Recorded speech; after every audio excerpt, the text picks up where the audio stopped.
Share भयो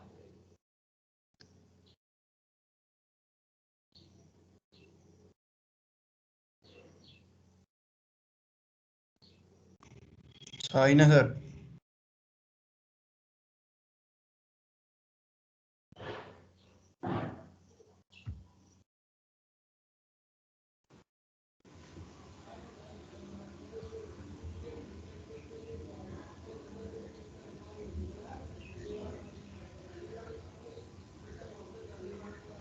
अहिले छैन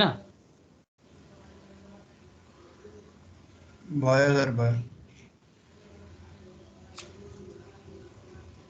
भाषा अहिले मैले लेख्छु पहिला त्यो y एक्सिसमा सिग्मा बाइ एफ सिके x एक्सिसमा log n पहिलो पोइन्ट ए भनेको क्रैक इनिशिएटेड भन्ने छ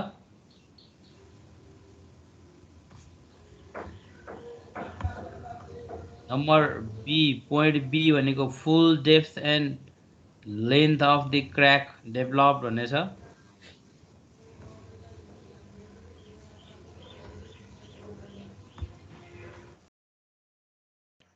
त्यसपछि अर्को पोइन्टमा end of the surface failure अथवा स्ट्रक्चरल लाइफ चाहिँ end of the structural life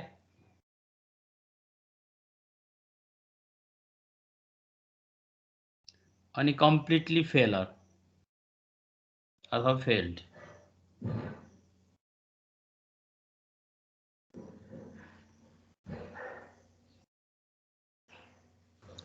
a पोइन्टको के अरे sir crack initiated just crack चाहिँ डेभलप हुँदैछ भन्नु हजुर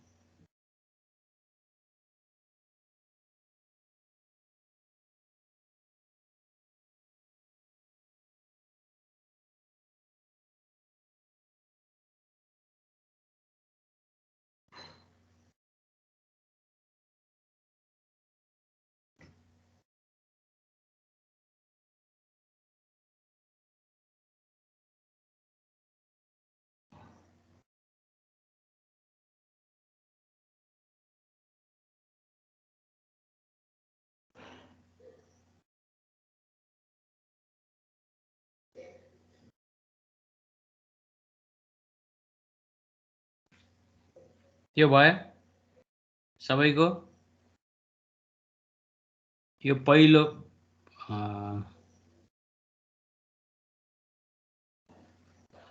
फिगर यो भयो है म अगाडि बढौँ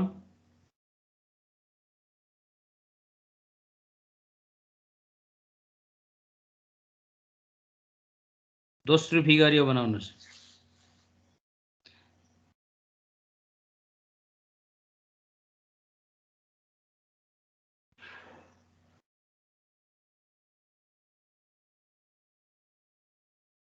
स्ट्रेस स्ट्रेन्थ रेशियो y एक्सिसमा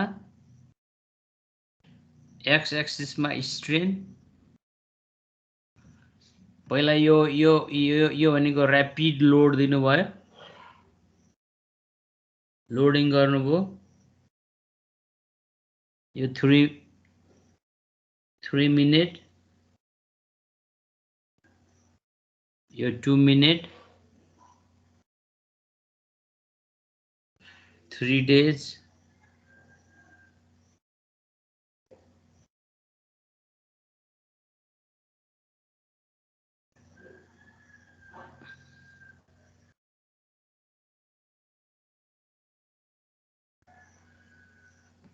अनि यसलाई यो ट्याक्क इन्भेलप जस्तो के त्यो तपाईले पहिला मोर सर्कल के इन्भेलप भन्नुहुन्छ यो इन्भेलप जस्तो हो यो चाहिँ यहाँ युजुअल सर्ट टर्म स्ट्रेन्थ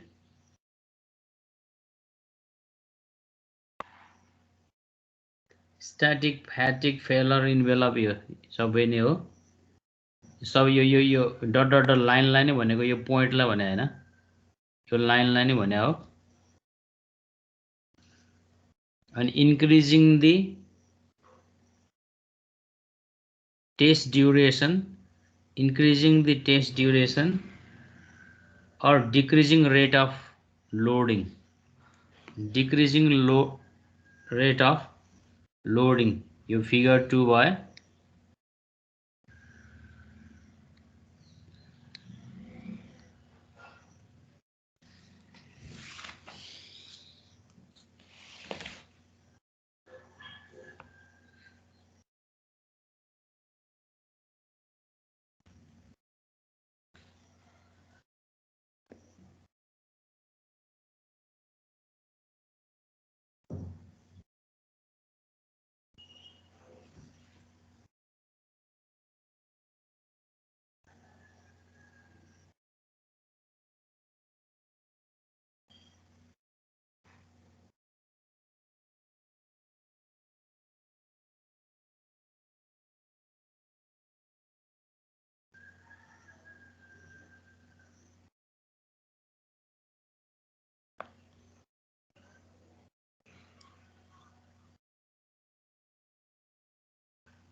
ल यो पनि गर्नुभयो फिगर 2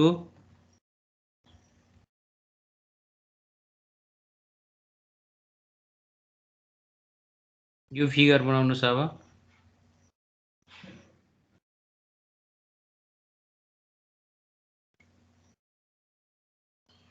त्यो स्ट्रेस स्ट्रेन रेशियो हुँदै भयो त्यो डाटा नलेख्दा नि केही फरक परेन तपाईलाई त्यसपछि strain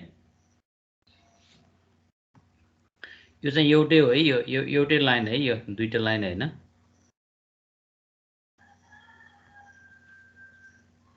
usual short term strength चाहिँ स्ट्याटिक फ्याटिक फेलर इन बेला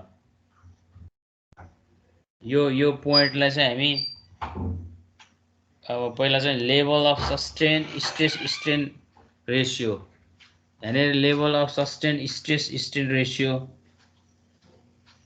level of sustain stress strain ratio यहाँनिर हुन्छ यही पोइन्टमा जस्तै 30%, 60% र 90% हिसाबले हाल्दाखेरि 90% मा चाहिँ सस्टेन लोडको हिसाबमा कुरा गर्यौं यो स्ट्रेस स्ट्रेन्थ रेशियो छ यहाँनिर तल के छ त भन्दा स्ट्रेन छ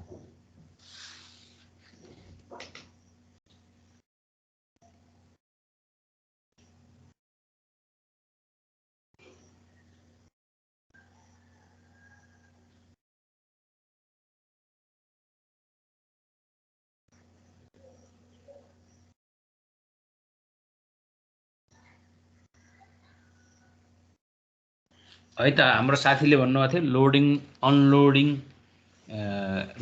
अनलोडिङ फेनोमेनन गर्दाखेरिकैबाट डेभलप भएका हिस्टेरेसिस कर्भहरु जस्तै हुन् यिनीहरु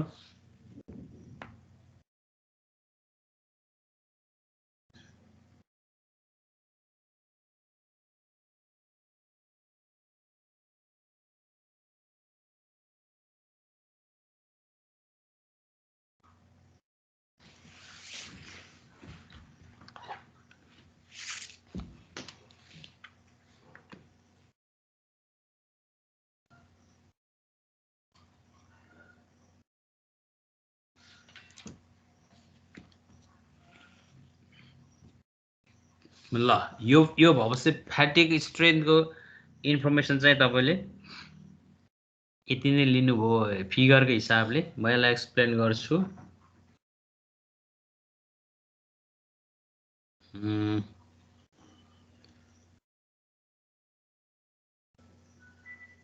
त्यसपछि अर्को छ इम्प्याक्ट लोड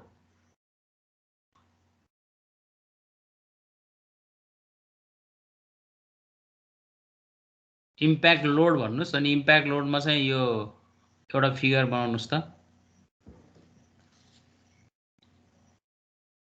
इम्प्याक्ट स्ट्रेन्थ भनौँ न।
ल ल अब सुरु गरौँ है त।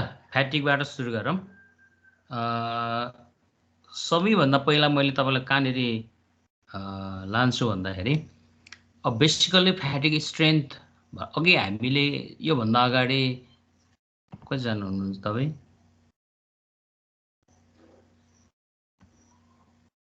ल 33 जना हुनुहुँदैछ। ल ठिकै छ है, सुरु गरौँ है त।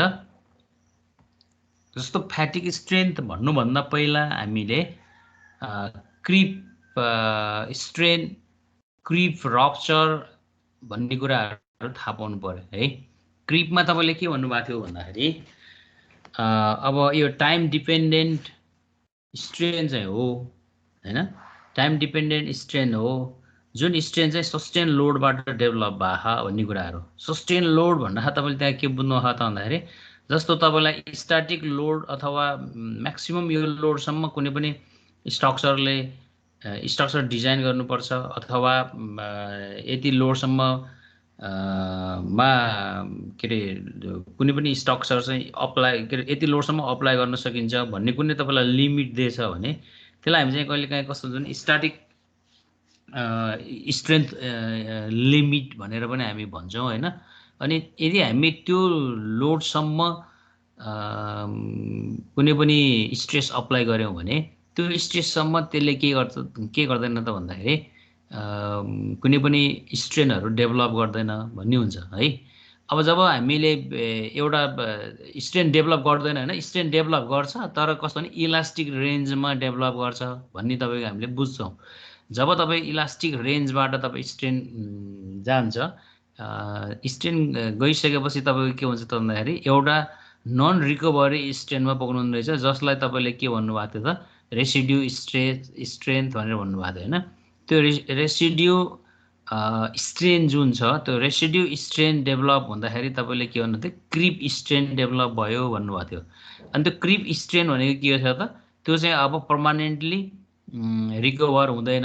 अब जस्तो तपाईँले इलास्टिक लिमिटसम्म जति म्याक्सिमम लोड भनेर तपाईँले राख्नुभयो होला, अथवा प्लास्टिक लिमिटसम्म तपाईँले म्याक्सिमम लोड भनेर राख्नु होला, त्यो म्याक्सिमम लोड भइसकेपछि जति लोड तपाईँले अप्लाई गरे पनि त्यहाँनिर के गर्छ भन्दाखेरि स्ट्रेन चाहिँ चेन्ज भएन। त्यो स्ट्रेन चेन्ज नभएपछि तपाईँले के बुझ्नु पर्यो त भन्दाखेरि स्ट्रेन चेन्ज नभएपछि तपाईँले के बुझ्नु पर्यो, यो पर्मानेन्ट स्ट्रेन हो, यो सस्टेन लोड जति लाए पनि त्यही स्ट्रेन मात्रै दिँदो रहेछ भन्ने इन्फर्मेसन आयो। त्यहाँबाट तपाईँले क्रिप स्ट्रेन भन्नासाथ त्यो पर्मानेन्टली डेभलप भएको स्ट्रेन हो, जुन के अरे स्ट्रेन है, स्ट्रेन फेरि मैले घरिघरि स्ट्रेन्थ र स्ट्रेन भनेर तपाईँले बिर्सिनु होला, त्यो कुरा हो। भनेपछि त्यो स्ट्रेन डेभलप भयो है। अब यो फ्याटिक स्ट्रेन्थ भनेको कुरा कङ्क्रिटमा के रहेछ त भन्दाखेरि अहिले तपाईँको साथीले लोडिङ अनलोडिङ भन्नुभएको, त्यो कुरा एकदम ठिकै छ। यहाँनिर हामीले कसरी हेरिरहेको छ भन्दाखेरि यदि तपाईँको चाहिँ कुनै पनि लोडहरू रिपिटेडली लोडहरू लगाइरहेको छ है, रिपिटेसन लोड लगाइरहेको छ भने त्यो रिपिटेसन लोडमा कङ्क्रिटले कस्तो बिहेभियर देखाउँछ भन्ने खालको कुरा चाहिँ सबैभन्दा पहिला हामीले चाहिँ एउटा रिजिड पेभमेन्टमा हेऱ्यौँ। रिजिड पेभमेन्ट भनेको तपाईँको के हो त, कङ्क्रिटको रोड जुन बनाउँछ, कङ्क्रिटको रोडमा जति तपाईँले सम्झिनुहोस् त रोडको थिकनेस हुन्छ होइन, त्यो रोडको थिकनेसमा चाहिँ माथिबाट तपाईँको के छ त रिपिटेड लोडहरू लगाइन्छ। त्यो रिपिटेड लोडहरू माथिबाट लगाइराख्दाखेरि अब त्यो कङ्क्रिटले कस्तो खालको बिहेभियर देखाउँदो रहेछ, त्यसले चाहिँ क्र्याक देखाउँछ कि अथवा क्र्याक देखाउँदैन कि अथवा कम्प्लिटली फेलर पो हुन्छ कि, यस्तो फेनोमेननहरू स्टडी गरियो है। अनि त्यो स्टडी गर्दाखेरि चाहिँ तपाईँको कस्तो भन्दाखेरि यता चाहिँ यो रिपिटेड लोड भयो होइन, यताको चाहिँ तपाईँको रिपिटेड लोड भयो। त्यो रिपिटेड लोडमा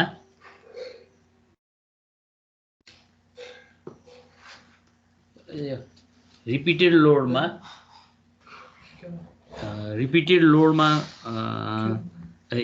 लोड भइसकेपछि अब त्यसले हेऱ्यो यो स्ट्रेस स्ट्रेन्थको रेसियो यहाँ छँदैछ होइन, म्याक्सिमम तपाईँको यो स्ट्रेस लेभल चाहिँ यही हो कि यो लेभलबाट प्लस डेल्टा भनेर राख्नुभयो भने त्यसले करस्पोन्डिङ स्ट्रेन्थ चाहिँ एउटै देखाउँदो रहेछ भनेको अहिलेको मिनिङ त्यो हो है। अब तपाईँले यहाँनिर के गर्नु छ भन्दाखेरि यो रिपिटेसन लोड लगाउनुहुन्छ, रिपिटेसन लोड लगाउँदाखेरि चाहिँ सपोज द्याट तपाईँको यो भ्यालु चाहिँ कन्स्ट्यान्ट हुन्छ भन्ने एजुम्सन गर्नुभयो भने त्यो कङ्क्रिटले लिने लोडको फेनोमेनन यस्तो खालको प्याटर्नमा देखिन्छ भनेर कसैले स्टडी गरेको एउटा इन्फर्मेसन हो। यसमा कस्तो नि अब तपाईँले सुरुमा के गर्यो भन्दाखेरि हल्का क्र्याकहरू देखियो अरे होइन, अनि क्र्याक देखेपछि जस्ट क्र्याक देखियो तर त्यसले त्यो फेलरको यतिसम्म क्र्याक देखिया छ, यतिसम्म फेलर छ भन्ने खालको इन्डिकेसन गरेन, जस्ट केही भए हो कि सडकमा अथवा यसले के इन्डिकेसन गरे हो भन्ने इन्फर्मेसन तपाईँले पाउनुभयो।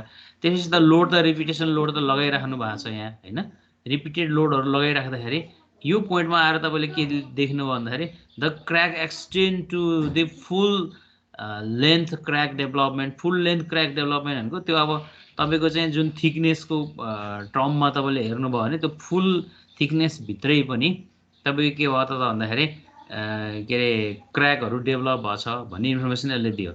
अनि त्यसपछि यो पोइन्टमा गइसकेपछि अब now it is the stage where by repeated load तपाईँ जुन अप्लाई गरिराख्नु भयो त्यो रिपिटेटेड लोड अप्लाई गर्दाखेरिको यो स्टेज भनेको structure is at the mode of failure, अथवा अल्टिमेटली भन्न खोजेको यो पछि चाहिँ के अरे त्यो रोडमा चाहिँ कति पनि रिपिटेसन लोडहरू अथवा लोडहरू नलगाएको भए हुन्छ, नलगाउँदा राम्रो हुन्छ, अथवा अब यो स्टेज भनेको रोड फेरि बनाउनु पर्ने हो अथवा तपाईँले कुनै विधिबाट त्यसलाई मेन्टेनेन्स गर्नुपर्ने हो भन्ने खालको स्टेजमा आयो है। अनि त्यसपछि फेरि तपाईले यसमा पनि लोडहरु लगाउँदै गयो भने यो कम्प्लिटली फेल भयो है, कम्प्लिटली फेल भयो। यसरी कुनै पनि कङ्क्रिटमा रिपिटेसन अफ लोडको कारणले गर्दाखेरि अब फेलर मेकानिजम कसरी देखिन्छ भन्दाखेरि जस्तो तपाईँ रप्चर भनेर देख्नुहुन्छ नि, रप्चरको हिसाबमा देखिन्छ। कुनै कर्वबाट लोड चाहिँ कुनै कर्व हिसाबले फेल भएको तपाईँले देख्नुहुन्छ। अनि त्यो रप्चर चाहिँ के छ भन्दाखेरि तपाईँलाई थाहा छ बेन्डिङ कसरी डेभलप हुन्छ। रप्चर भनेको त बेन्डिङ नै हो। बेन्डिङ डेभलप हुने भनेको विभिन्न फेनोमेनन हुन्छ। त्यो भनेको डाइरेक्ट स्ट्रेसले हुन्छ, स्ट्रेस हैन, compression, tension, bending, torsion, combination of this three forces, कुनै पनि फोर्सले हुनसक्छ। त्यो खालको जुन फेनोमेनन अकर भयो त्यसलाई नै हामी चाहिँ के अरे fatigue strength of the concrete भनेर भन्छौँ है। अब यसलाई चाहिँ डिफिनेसनको हिसाबमा तपाईँले के भन्नु रहेछ भन्दाखेरि when a critical stress in the pavement is lower than pavement strength, हेर्नुहोस् त, lower than the pavement strength, it needs multiple repetition of the load to the stress leads to less of the load repetition to initial crack हैन। अनि यो चाहिँ के हो त भन्दाखेरि त्यो स्ट्रेन चाहिँ नम्बर अफ रिपिटेड लोड र क्र्याक इन द मटेरियल अथवा कङ्क्रिटमा डिपेन्डेन्ट हुँदो रहेछ यो स्ट्रेन चाहिँ। यदि हामीले नम्बर अफ लोडहरू बढाउँदाखेरि, नम्बर अफ लोडहरू रिपिटेसन लोडहरू बढाउँदाखेरि if there is no any crack then you can say that the concrete has a good fatigue strength, otherwise not भनेर यस्तो इम्पेरिकल इन्फर्मेसनको हिसाबले उसले डिफाइन गर्यो है त। अब भनेपछि तपाईले के बुझ्नु पर्यो त भन्दाखेरि होइन critical stress is lower than the payment strength of the same load. अनि त्यस्तो बेलामा पनि तपाईँको कस्तो भने त्यहाँनिर क्र्याक डेभलप भयो भने त्यो क्र्याक डेभलप भयो भने त्यतिखेर तपाईँले के बुझ्नु पर्यो त भन्दाखेरि द फ्याटिक स्ट्रेन्थ चाहिँ त्यसको पोर रहेछ। त्यो फ्याटिक स्ट्रेन्थ पोर भएको हिसाबले चाहिँ त्यहाँनिर क्र्याक देखियो भन्ने हिसाबले इन्फर्मेसन हामी लिन्छौँ है त। अब अलिकति डिफिनेसन जस्तो पोइन्टमा लेख्नुभयो भने लेख्नुहोस् त एउटा point. When a material fails under a number of repeated loads, when a material fails under a number of repeated loads,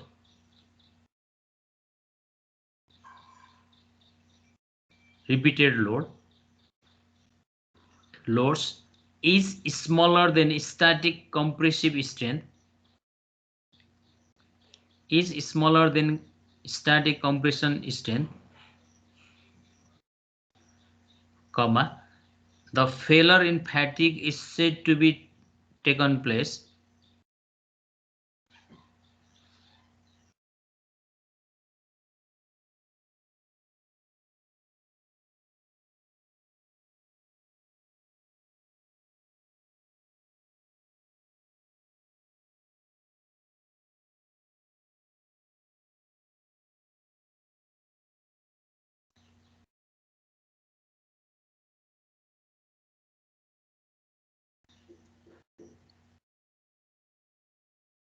fatigue is said to take one place fatigue strength, a fatigue is said to be taken place or take place भन्ने नि भइहाल्यो। both steel and concrete possess the characteristics of fatigue failure।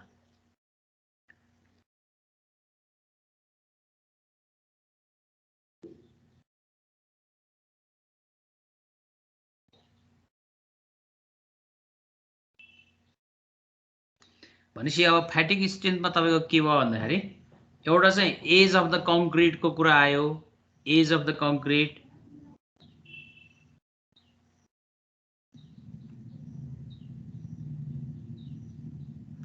अनि तपाईँले चाहिँ अर्को चाहिँ कस्तो भन्दाखेरि अस्ति हामीले त्यहाँनिर उसमा देखाएनौँ के अरे एक्सप्रेसनमा। अर्को चाहिँ तपाईँको कस्तो छ भन्दाखेरि time of the start of cycling load on concrete. Cyclic load चाहिँ कङ्क्रिटमा कहिलेदेखि आएको त्यो टाइम पनि तपाईँलाई थाहा हुनु पर्यो।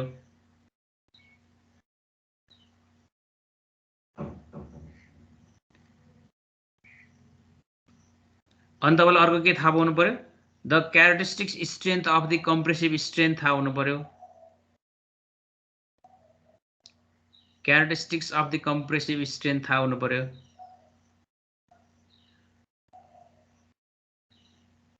Characteristics of the compressive strength यहाँ चाहिँ थाहा हुनु पर्यो अनि अर्को चाहिँ कस्तो भने design compressive strength of the concrete पनि थाहा हुनु पर्यो design compressive strength of the concrete पनि थाहा हुनु पर्यो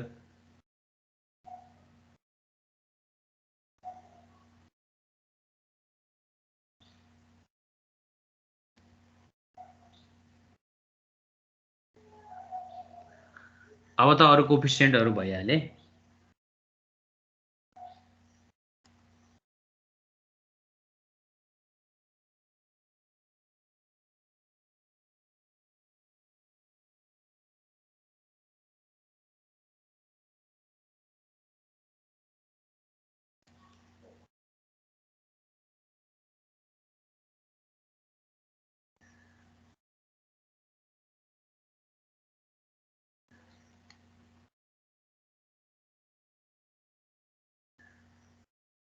हो अब तपाईले साइक्लिक स्ट्रेसहरु यदि कुनै पनि कंक्रिटमा एप्लाई भयो भने त्यो साइक्लिक स्ट्रेसहरु अप्लाई हुँदाखेरि जुन खालको फेलर मेकानिजम तपाईले एडप्ट गर्नुहुन्छ अथवा पाउनुहुन्छ त्यसलाई नै हामी फ्याटिक स्ट्रेन्थ भनेर भन्छौं अब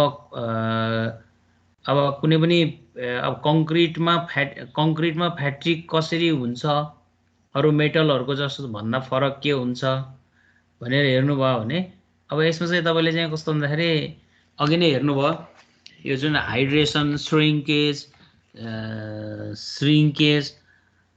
अनि त्यो जुन कजेजहरु तपाईले पाउनुहुन्छ त्यो श्रिङ्केज र हाइड्रेसनहरु हुँदाखेरि अब सिमेन्टको कुरा पनि आइ नै हाल्यो त्यहाँ हैन हाइड्रेसन हुँदाखेरि कंक्रिटमा चाहिँ कस्तो भने साइक्लिक फोर्सहरु दिँदाखेरि त्यो साइक्लिक फोर्सहरुको कारणले गर्दाखेरि त्यो सिमेन्टको पेस्टहरु फ्र्याक्चर हुने अनि त्यसपछि के रे अब एग्रिगेटहरुमा पनि फ्र्याक्चर हुने अनि त्यो दुईटाको फ्र्याक्चरको कारणले गर्दा तपाईको बोन्ड पनि मैले टर्मिनोलोजी भनिरहेछु है त्यो दिमागमा सम्झिराख्नु होला मेकानिजम त्यो हो कि अनि failure of bond concrete paste र एग्रिगेट पेस्टको बोन्ड पनि फ्र्याक्चर हुने अनि यसकै कम्बिनेसन जुन कम्बाइन्ड जुन मेकानिजम छ त्यही मेकानिजमको कारणले गर्दाखेरि कंक्रिटमा फ्याटिक आउँछ भनेर भन्छौं हामी फ्याटिक किन आयो भन्दाखेरिको अलि थ्योरेटिकल ब्याकअप चाहिँ त्यो हो हैन यो चाहिँ प्र्याक्टिकल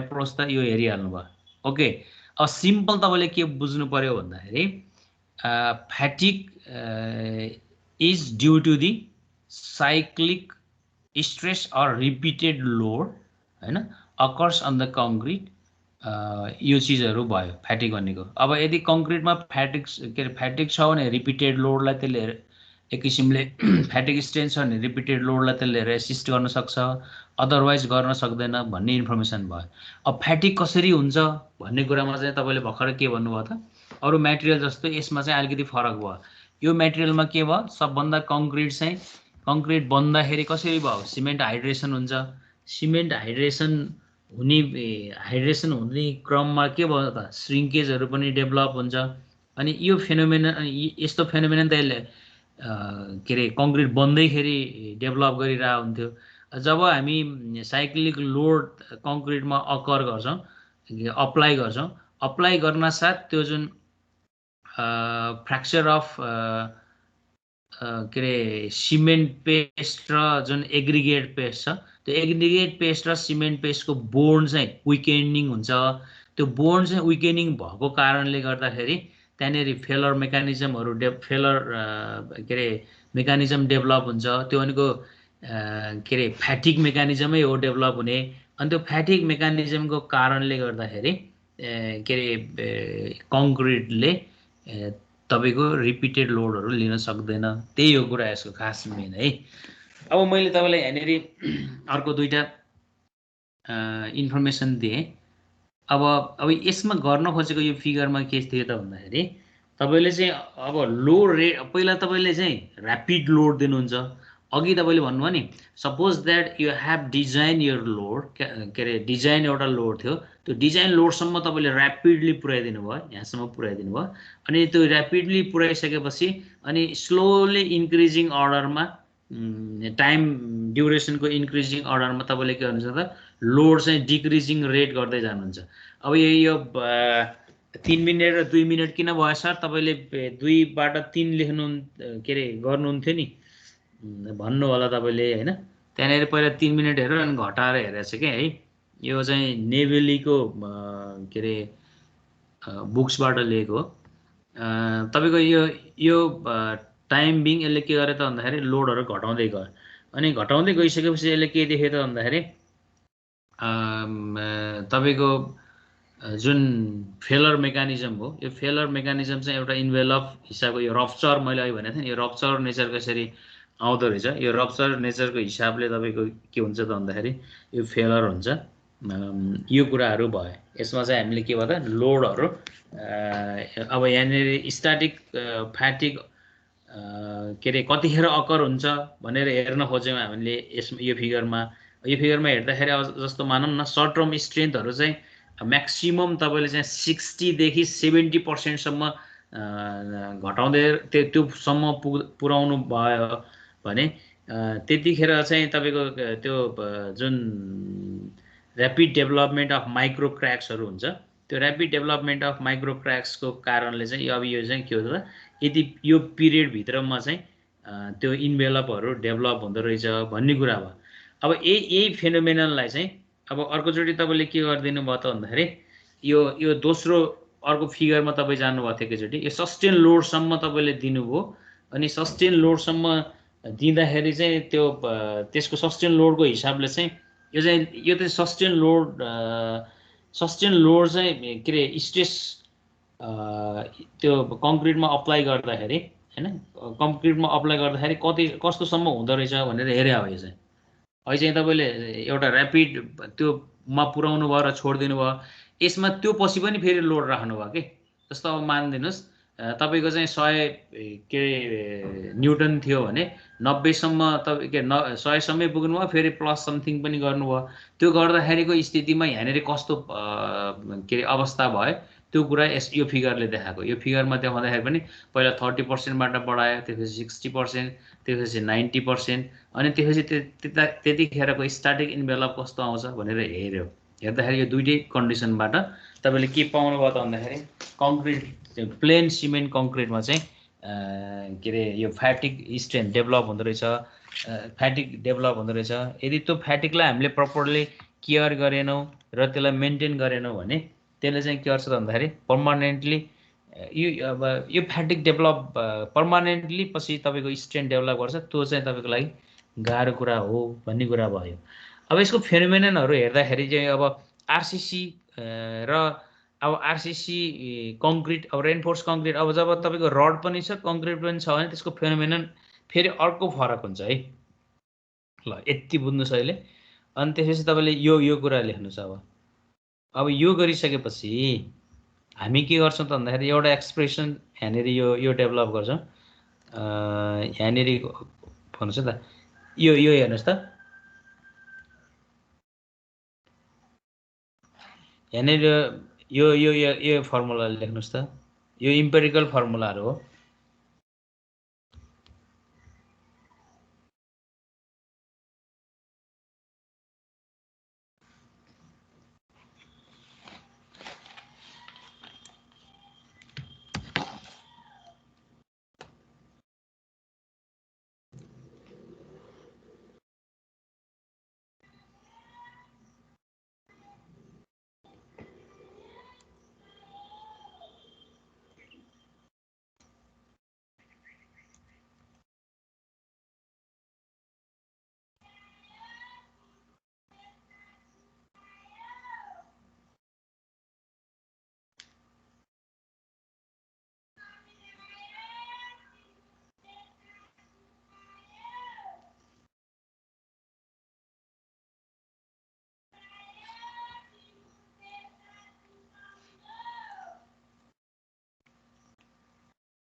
तपाईहरुले बुझ्नुभयो सिम्पल तपाईले के बुझ्नु पर्यो भन्दाखेरि कंक्रीट चाहिँ जुन विकेनिङ हुन्छ रिपिटेड लोडमा कंक्रीट विकेनिङ हुने जुन फेनोमेनन छ त्यसलाई नै हामी फ्याटिक स्ट्रेन्थ भनेर के रे फ्याटिक फेलर भन्छौं हैन यदि कुनै पनि कंक्रीटमा चाहिँ फ्याटिक स्ट्रेन्थ राम्रो भयो भने रिपिटेड लोडमा पनि कंक्रीटले चाहिँ बियर गर्न सक्छ भन्ने इन्फर्मेसन हो के यसमा केही पनि हैन जस्तो तपाईले इन्फ्लुएन्स लाइन डायग्राम सम्झिनुस् त फर्स्ट पार्टमा इन्फ्लुएन्स लाइन डायग्राममा के थियो त भन्दाखेरि तपाईको रिपिटेड लोडहरु आइरहेको हुन्थ्यो हैन तपाईको अब घरि स्पान भन्दा ठुलो घरि स्पान भन्दा सानो घरि स्पान बीचमा मात्रै बस्ने त्यस्तो खालको कन्डिसनहरु रोडमा जतिखेर पनि हुन सक्छ रेलवेमा जतिखेर पनि हुन सक्छ अब कहिलेकाहीँ तपाईले चाहिँ रिभरको कुरा गर्दै हुनुहुन्छ भने वेयरहरु सम्झिनुस् त वेयरहरुमा पनि यस्तो रिपिटेड लोडहरु कहिले डिस्चार्ज त सधैँ पेरिनियल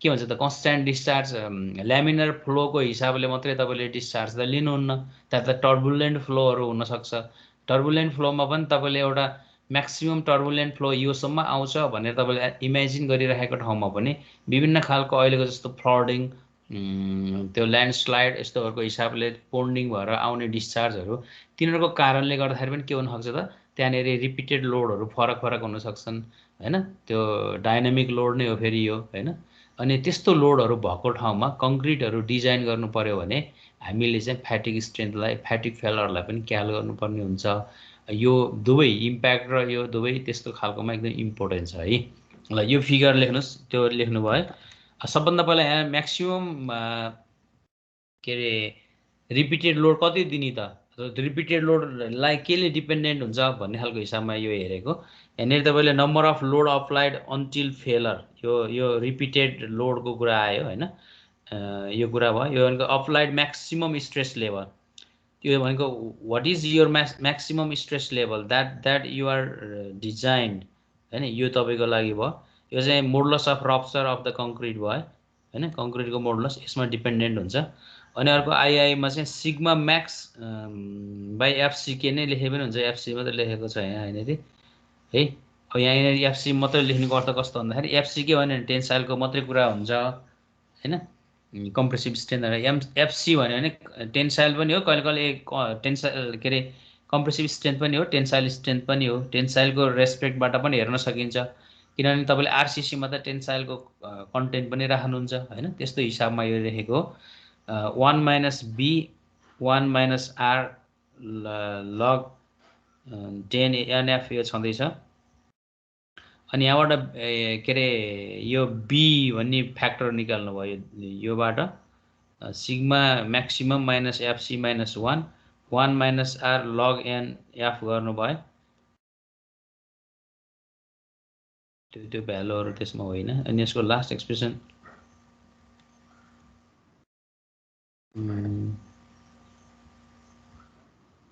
त ठिकै छ लास्ट एक्सप्रेसन चाहिँ तपाईको यहाँ छ ल त्यो r लाई पनि तपाईले यसरी डिफाइन गर्नुस् b भनेको यो टर्ममा लेख्नुस्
ओके ल यति भएपछि तपाईको फ्याटिक स्ट्रेन्थ भन्ने इन्फर्मेसन चाहिँ भयो है ल यसको सिम्पल डेफिनेसन र त्यो चाहिँ यहाँनेरि हेर्नुस् अब त्यो म्याथमेटिकल एक्सप्रेसन पनि थियो यहाँनिर त्यो कुराहरू राख्नै पर्ने पनि हुन्छ है। अब बेसिकली फ्याटिग भन्नासाथ it is the failure of material by fracture भनेको by fracture that means the rupture अथवा तपाईँको रप्चर डेभलप हुन्छ। तपाईँले जुन बेन्डिङमा फ्लेक्चररको एक्सप्रेसन जुन निकाल्नु भएको थियो याद गर्नुहोस् त के थियो अरे त्यतिखेरको एक्सप्रेसन सिग्मा बाई वाई बराबर ई बाई आर बराबर के हो आई बाई त्यहाँ मिलेन त्यो एक्सप्रेसन के थियो सम्झिनुहोस् त। अब तपाईँको हुन त स्ट्रेन्थ अफ मेटेरियल तपाईँले सिधै हाल्नुभयो त्यो एक्सप्रेसन भन्नुहोस् त ल फ्लेक्चररको कसैले।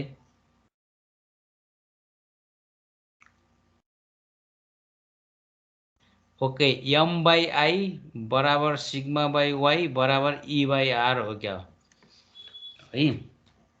जुन जुन त्यो एक्सप्रेसन सम्झिनुहुन्छ त्यही एक्सप्रेसनकै हिसाबले कङ्क्रिटमा कुनै पनि लोडहरू लगाउँदाखेरि त्यो फ्र्याक्चरहरू त्यसरी त्यो रप्चर भनेको त्यो त्यहाँनिर त्यसरी पढ्नु भएको थियो त्यो सम्झाएको मैले। When subject to the cyclic stress or repeated load each load being smaller than the static compressive strength of the concrete. अब त्यो तपाईँले इच लोड चाहिँ तपाईँको स्ट्याटिक कम्प्रेसिभ स्ट्रेन्थभन्दा कम हुन्छ तै पनि त्यहाँनिर फेलर हुन्छ कि त्यही भएर यसको इम्पोर्टेन्ट के अरे स्टाइल चाहिँ त्यो हो। बेसिकल्ली फ्याटिक फेलर भनेको सिम्पल फ्याटिक फेलर एउटा साइक्लिकबाट हुने भयो अनि कहिलेकाहीँ चाहिँ static fatigue or क्रिप rupture failure भन्ने कुरा यो अघि नै भन्यौँ न। है हामीले पहिलो फिगरमा चाहिँ सिम्पल फ्याटिक फेलरको हिसाबले हेऱ्यौँ साइक्लिक लोडले कसरी के अरे फेलर अकर गर्दो रहेछ इन्भेलपहरू याद गर्नुभयो। दोस्रोमा तपाईँले के गर्नुभयो भन्दाखेरि साइक्लिक लोड त साइक्लिक लोडै हो तर साइक्लिक लोडमा पनि तपाईँले के गर्नुभयो त भन्दाखेरि सस्टेन लोडसम्म राख्नुभयो कि failure that occurs under a sustained or slowly increasing load near or below the strength under an increasing load. यो अगाडिकोमा चाहिँ तपाईँले रिपिटेड लोड गर्दा डिक्रिजिङ रेटमा गर्नुहुन्थ्यो दोस्रोमा तपाईँले इन्क्रिजिङ रेटमा गर्नुभयो त्यसरी आउने जुन स्ट्रेन्थ छ के अरे फेलर छ त्यसलाई हामी फ्याटिक फेलर भनेर भन्छौँ। ठिक छ ल अब फ्याटिकको बारेमा केही नबुझेको बताउनुहोस् त।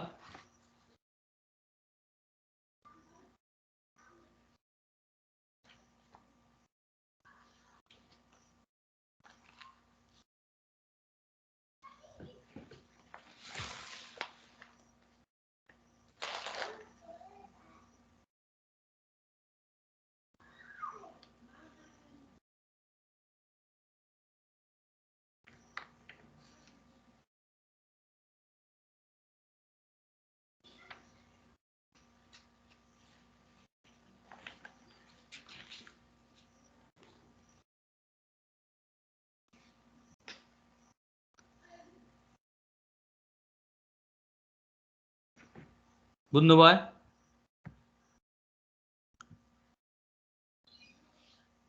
म्याथमेटिकल एक्सप्रेसनहरू हेरिसकेपछि अलि सजिलो हुन्छ कि बुझ्न भनेर त्यहाँ थ्योरिटिकलमा त तपाईँले किताब हेर्नु अलि गाह्रो हुन्छ।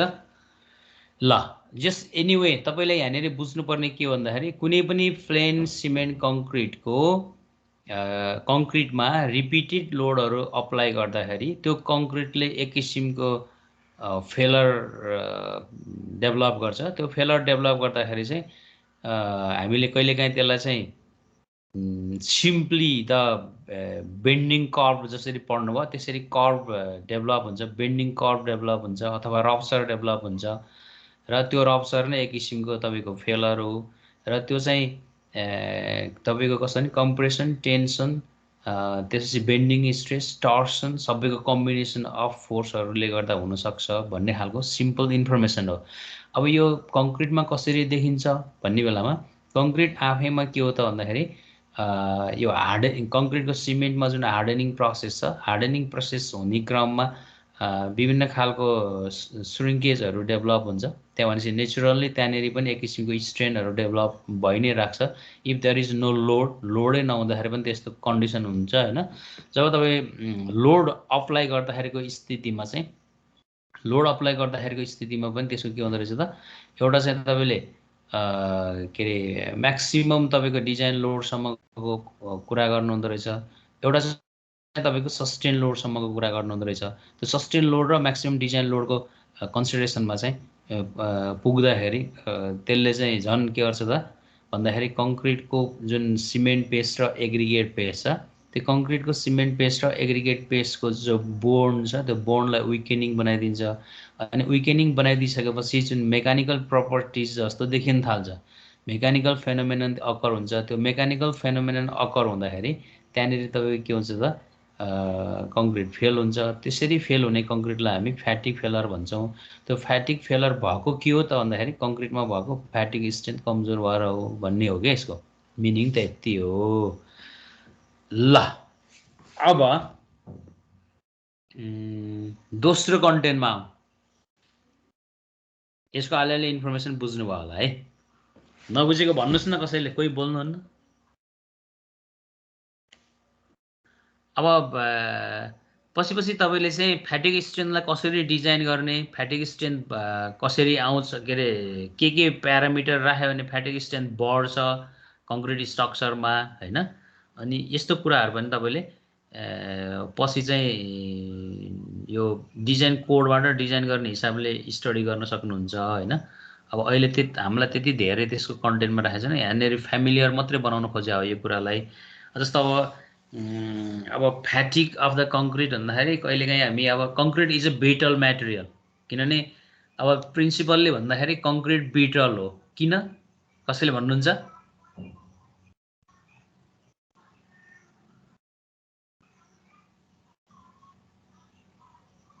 Please anybody?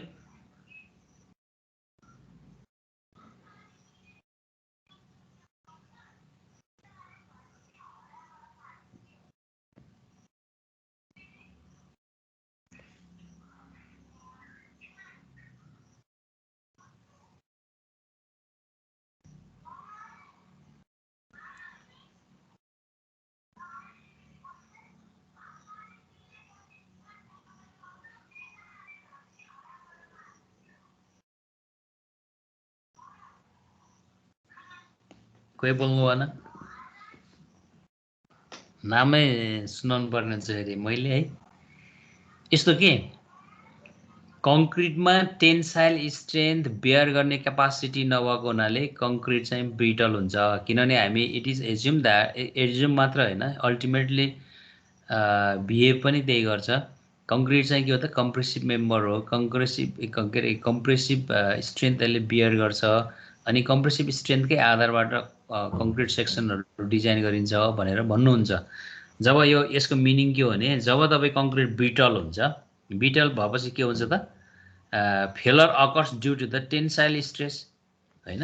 टेन्साइल स्ट्रेस भयो भने तपाईँको फेलर अकर हुन्छ। अनि त्यो तपाईँको टेन्साइल स्ट्रेसले गर्दाखेरि के हुन्छ भन्दाखेरि अब कम्प्रेसिभ लोडिङमा पनि tensile suppose somewhere you have obtain the tensile stress on your concrete due to different medium हैन, विभिन्न मिडियमबाट त्यस्तो पाउनु भयो।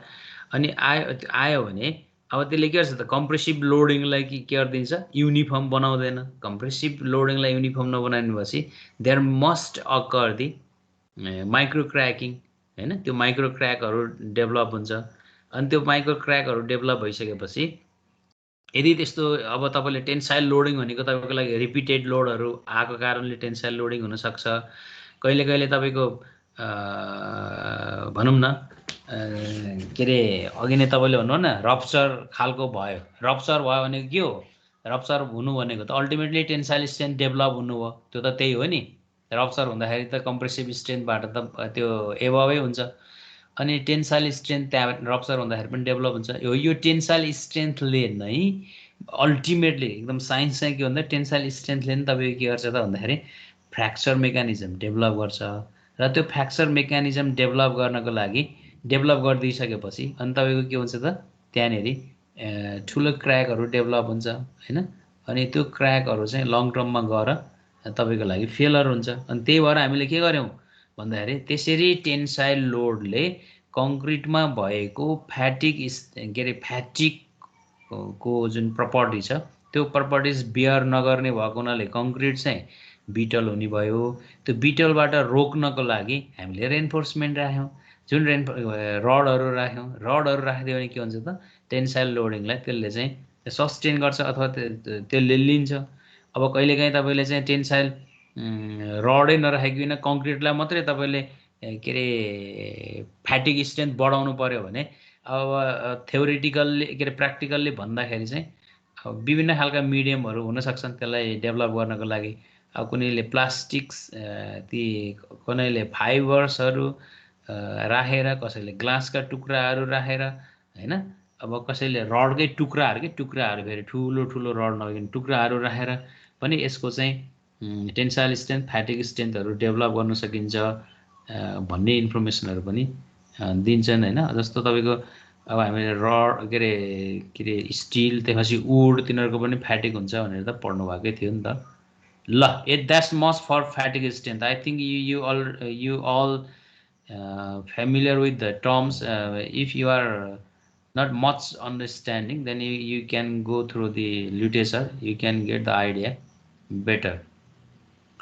अब दोस्रो पोइन्टमा छ तपाईँको चाहिँ impact strength of the concrete. सुन्नुहोस् है सबैले, impact strength of the concrete. अब तपाईँलाई के थाहा छ त भन्दाखेरि इम्प्याक्ट स्ट्रेन्थ भन्नाले के बुझ्नुहुन्छ? What do you mean by impact strength? अलिकति यसमा 5 मिनट लिइहालौँ त। रमेश जोशी नामै भन्नुपर्ने भयो क्या तपाईँहरूलाई आफै सर र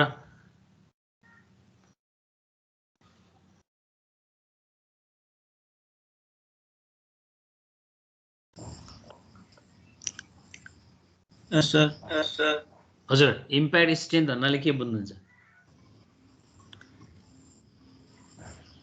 The maximum impact load that a concrete can sustain.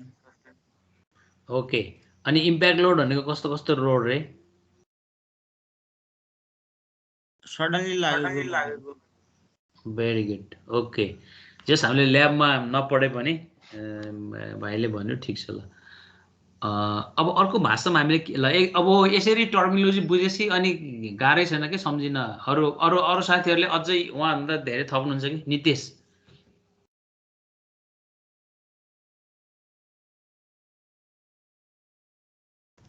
हजुर सर थप्नुहुन्छ कि? त्यही हो सर, अब सडियम फोर्स लगाउँदा रेजिस्ट गर्ने क्यापेसिटी नै इम्प्याक्ट स्ट्रेन्थ हो। ओके, होइन कहिले कहिले इम्प्याक्टलाई कहिले कहिले के पनि भनिन्छ भने नि के अरे इनर्जी एब्जर्ब गर्ने क्यापासिटीलाई इम्प्याक्ट भनिन्छ भन्ने टर्मिनोलोजी नि युज गर्छन् कि। त्यही भएर तपाईँलाई त्यताको लाइनबाट पनि भनिदिनुहुन्छ कि भन्ने कुरा नि त्यो एउटा तपाईँले थाहा पाइराखेको कुरा त इम्प्याक्ट नै त्यसरी भयो, एकदम ठिक छ। अरू कसैले?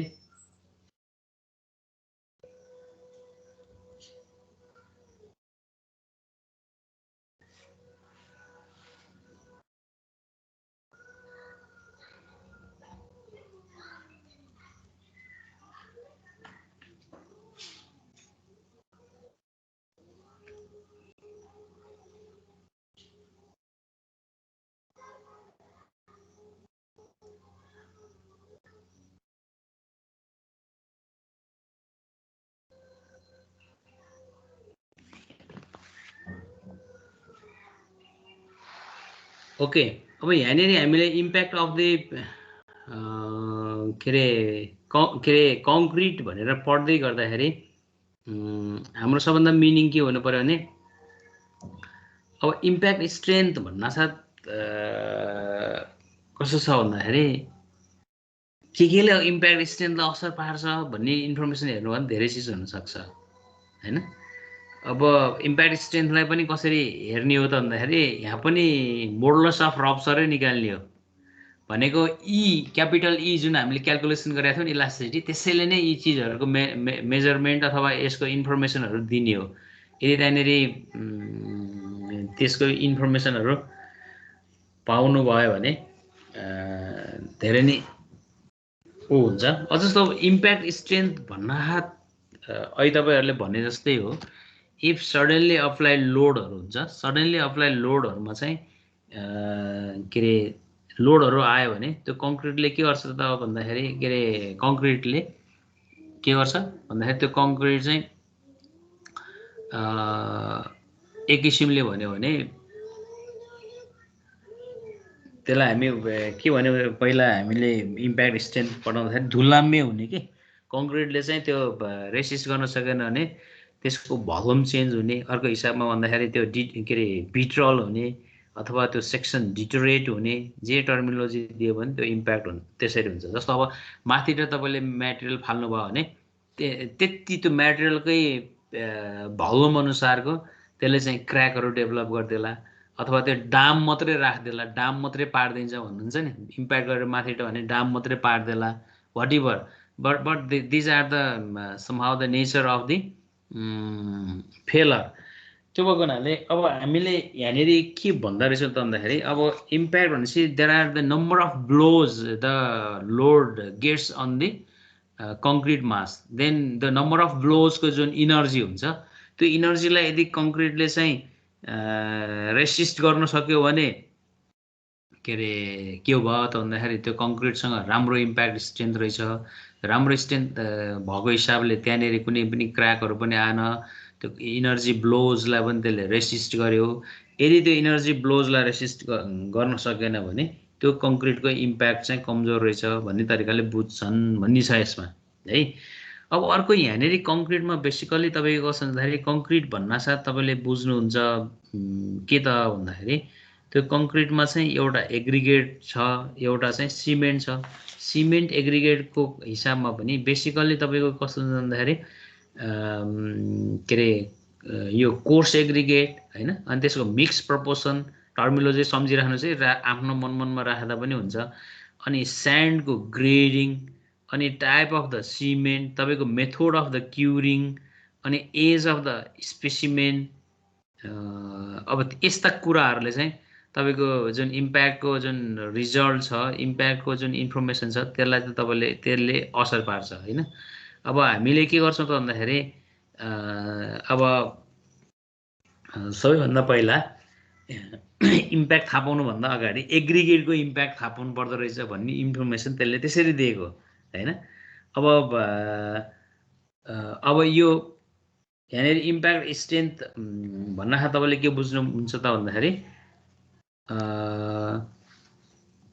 यसमा इन्फर्मेसन लेखेकै छ, यो पहिला हेरौँ त्यसपछि त्यता जानु होला।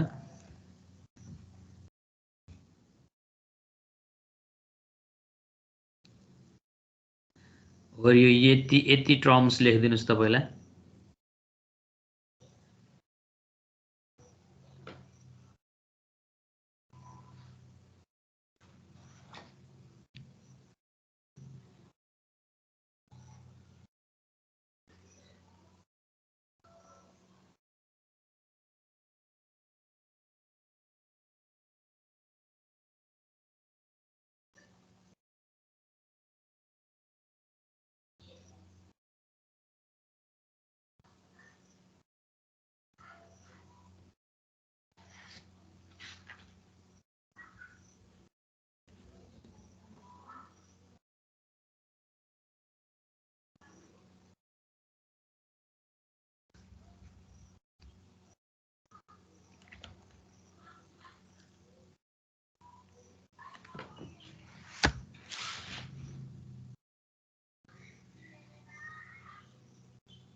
यो भयो नि है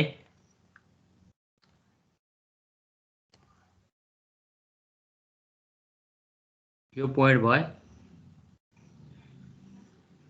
त्यसै टक पोइन्टमा हेर्नुहोस् दिस यो फर्स्ट पोइन्ट भयो त्यसपछि यो दोस्रो पोइन्ट भयो यो पोइन्ट र यो पोइन्ट लेख्नुहोस् अनि म बल्ल एक्सप्लेन गर्छु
सर हजुर त्यो थर्ड लाइन र सेकेन्ड लाइन पढ्दिन बुझ्दिन क्याले okay the number of blows which the concrete can withstand before reaching the no rebound condition indicates a definite state of damage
भयो सर है okay very good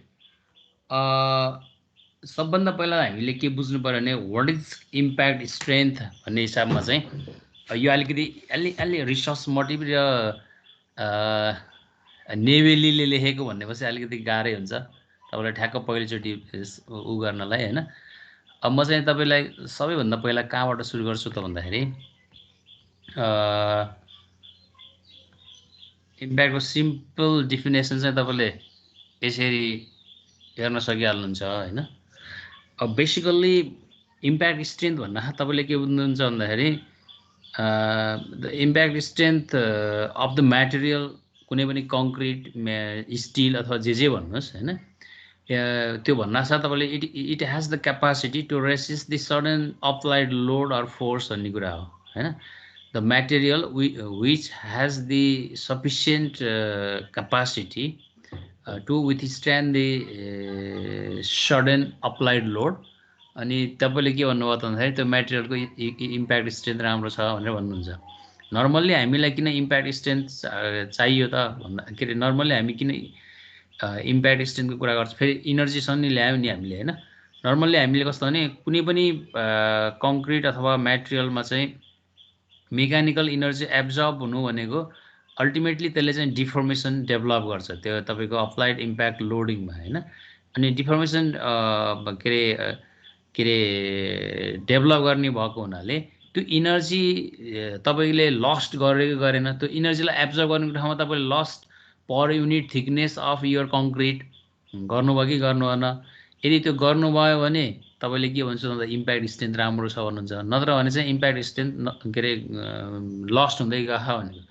ultimately impact strength lost हुनु भनेको तपाईँले simply loose फर्ममा तपाईँले के भन्नुहुन्छ भन्दाखेरि the toughness of the material is losing. Toughness of the material losing हुनु भनेको त्यो म्याटेरियल के हो त डक्टाइल हुनु हो होइन, के अरे सरी ब्रिटल हुनु हो अल्टिमेटली। यदि तपाईँले चाहिँ इम्प्याक्ट स्ट्रेन्थ चाहिँ हामीले बेसिकल्ली हेर्ने भनेको ब्रिटल र डक्टाइल नै हो, डक्टिलिटीकै म्यानरमा हेर्ने हो कि यहाँनिर हेर्दा पनि। When you apply the certain load if the member is not brittle still it is on a ductile nature, then तपाईँले के भन्छ त्यो कङ्क्रिटको अलिकति भए पनि त्यो म्याटेरियलको अलिकति भए पनि डक्टिलिटी भन्ने प्रपर्टी रहेछ। डक्टिलिटी प्रपर्टिज भएको हुनाले कहिलेकाहीँ तपाईँले के भन्नुहुन्छ भन्दाखेरि डक्टिलिटी भन्नासाथ अहिले तपाईँले पछि पढ्नुहुन्छ प्लास्टिक हिन्ज डिफर्मेसन भन्ने हुन्छ होइन। प्लास्टिक हिन्ज डिफर्मेसन भनेर हामी स्ट्रक्चरमा प्लास्टिक हिन्ज डिफर्मेसन भनेर भन्छौँ। त प्लास्टिक हिन्ज डिफर्मेसन भनेको कस्तो भन्दाखेरि the structure is at the failure condition but failure condition but the structure is not getting collapse के। फेलर कन्डिसनमा त हो स्ट्रक्चरले, तर त्यो चाहिँ के हो त भन्दाखेरि कोल्याप्स चाहिँ भएन कि, घरै ढलेर तपाईँलाई कोल्याप्सै भएर हिँड्नु परेको छैन। तर फेरि तपाईँको स्ट्रक्चर भाषामा चाहिँ त्यो प्लास्टिक हिजहरू फर्मेसन भयो भने तपाईँको फेलर हो। अब तपाईँले किन कोल्याप्स भएन भनेर हेर्नुभयो भने the material has certain limit of ductility, certain limit of ductility भएको हुनाले त्यसले के गर्छ त भन्दाखेरि के अरे स्ट्रक्चरलाई एकैचोटि कोल्याप्स हुनबाट बच्छ। त्यही भएर हामीले त्यो जुन अर्थक्वेक जाँदाखेरि अर्थक्वेकले के अरे स्ट्रक्चरले अर्थक्वेकलाई फुल रेसिस्ट गर्छ भन्नुको अर्थ के हो त भन्दाखेरि त्यहाँनिर भएको मान्छेहरू अर्थक्वेक जाँदाखेरि घर नढलिकन पहिला ती मान्छे सेफ भएर बाहिर निस्कन पायो भने पनि अर्थक्वेक रेसिस्टेन्ट बिल्डिङ भयो कि, त्यस्तो भन्न खोजेको फेरि हो। त्यो खालको मिनिङ चाहिँ यहाँले इम्प्याक्टमा दिन्छ। अब कुनै पनि मेटेरियलको इम्प्याक्ट स्ट्रेन्थ भन्दा तपाईँले के बुझ्नु पऱ्यो भने त्यो मेटेरियलको भोल्युम, त्यसपछि त्यसको मोडुलस अफ इलास्टिसिटी होइन, अनि त्यसपछि तपाईँले चाहिँ त्यो लोड डिस्ट्रिब्युसन कसरी गरेको छ होइन, इल्ड स्ट्रेन्थ कस्तो छ, त्यस्तो हिसाबले बुझिन्छ कुनै पनि मेटेरियलको स्ट्रेन्थ के अरे इम्प्याक्ट स्ट्रेन्थ भनेर। अब तपाईँलाई यहाँनिर हामीले बताउँदाखेरि एकदमै यो टर्मिनोलोजी सम्झिने र उ गर्दै गर्नु चाहिँ त्यस्तो गाह्रो त केही छैन। अब यहाँनिर हामीले के गर्यो भन्दाखेरि कुनै पनि कङ्क्रिटको इम्प्याक्ट स्ट्रेन्थ डिफाइन गर्दाखेरि इम्प्याक्ट स्ट्रेन्थ र कम्प्रेसिभ स्ट्रेन्थको कोरिलेसन हेर्ने रहेछ। साइन्टिस्टहरूले के गरे त भन्दाखेरि अथवा यो यसमा रिसर्च गर्नेहरूले यदि कुनै पनि कङ्क्रिटको कम्प्रेसिभ स्ट्रेन्थ राम्रो छ भन्नुको अर्थ अरू स्ट्रेन्थहरू पनि कम्पेरिटिभली राम्रो छ भन्ने एउटा एजुम्सन हो। किनभने के अरे फुल इन्डिकेसन कम्प्रेसिभ स्ट्रेन्थले पुरै स्ट्रेन्थहरू इन्डिकेट गर्छ भनेर भन्छौँ हामी। तैपनि कहिले कहिले त्यो भनिराख्दाखेरि पनि स्पेसिफिकल्ली यी यस्ता खालका स्ट्रेन्थहरूले बियर गर्छ कि गर्दैन भनेर पनि हेर्नुपर्ने हुन्छ।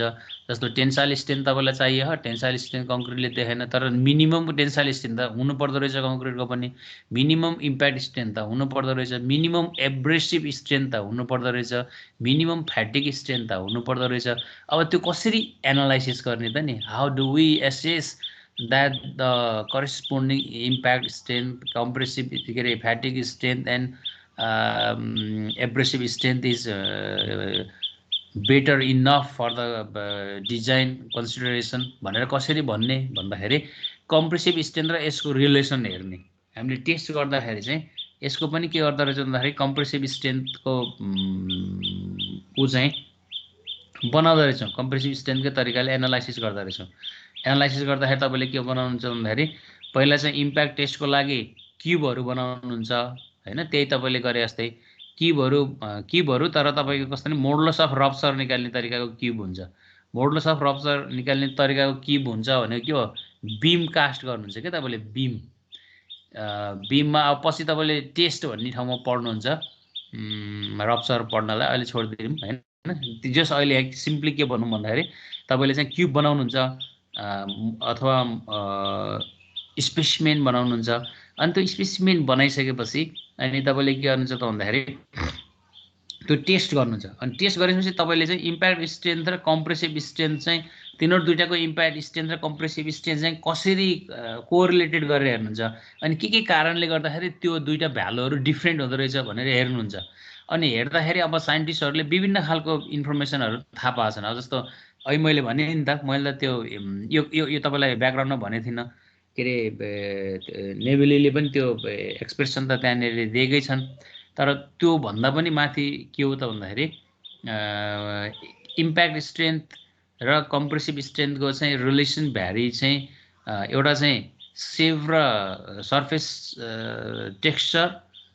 Texture of the coarse aggregate अनि टाइप अफ द सिमेन्ट अनि त्यसपछि आएर के अरे तपाईँको मेथड अफ क्युरिङ हैन मेथड अफ क्युरिङ अनि त्यसपछि अर्को हिसाबमा चाहिँ age of the concrete specimen age of the specimen भनेको अब तपाईँले 27 दिन 28 दिन अथवा 7 दिन एज अफ द स्पेसिमेन त्यसमा रहेछ अर्को चाहिँ तपाईँको चाहिँ मिक्स प्रपोर्सनमा पनि मिक्स प्रपोर्सन अर्को चाहिँ तपाईँको चाहिँ स्यान्डको पनि ग्रेडिङ यति फ्याक्टरले असर पार्छ त्यो दुईटाको रिलेसनमा हेर्दाखेरि भनेर निकाले अनि निकालिसकेपछि चाहिँ के अरे अनि निकालिसकेपछि तपाईँको कस्तो भयो त भन्दाखेरि यिनीहरूको दुईटाको रिलेसन चाहिँ भ्यारिएबल देखियो अनि देखिसकेपछि अब इम्प्याक्ट स्ट्रेन्थ पनि राम्रो हुने कम्प्रेसिभ स्ट्रेन्थ पनि राम्रो हुने स्थिति के रहेछ त भन्दाखेरि चाहिँ एउटा त्यही अहिले तपाईँले यहाँनिर थ्योरीमा पढ्नुभयो नि के अरे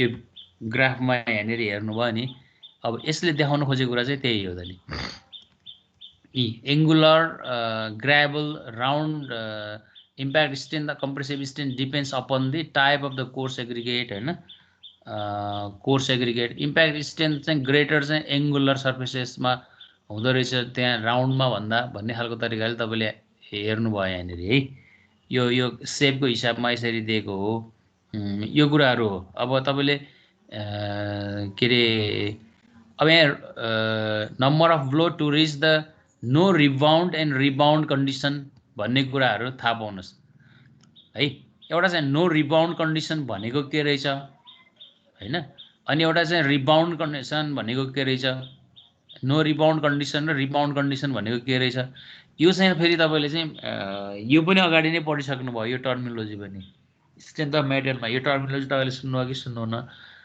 त्यो सियर स्ट्रेन्थ र त्यो उसमा सियर स्ट्रेस पनि पढ्नु पर्थ्यो नि त तपाईँहरूले टाओ के भनेर हैन त्यो ठाउँमा पढ्नुभयो यो टर्मिनोलोजी सम्झिनुहोस् है अनि त्यसको हिसाबबाट यो इम्प्याक्ट स्ट्रेन्थ चाहिँ यति नै हो यसमा है अब सिम्पल इम्प्याक्ट स्ट्रेन्थ भनेको के हो यसलाई केले असर पार्छ भन्ने चिज भए त्यसपछि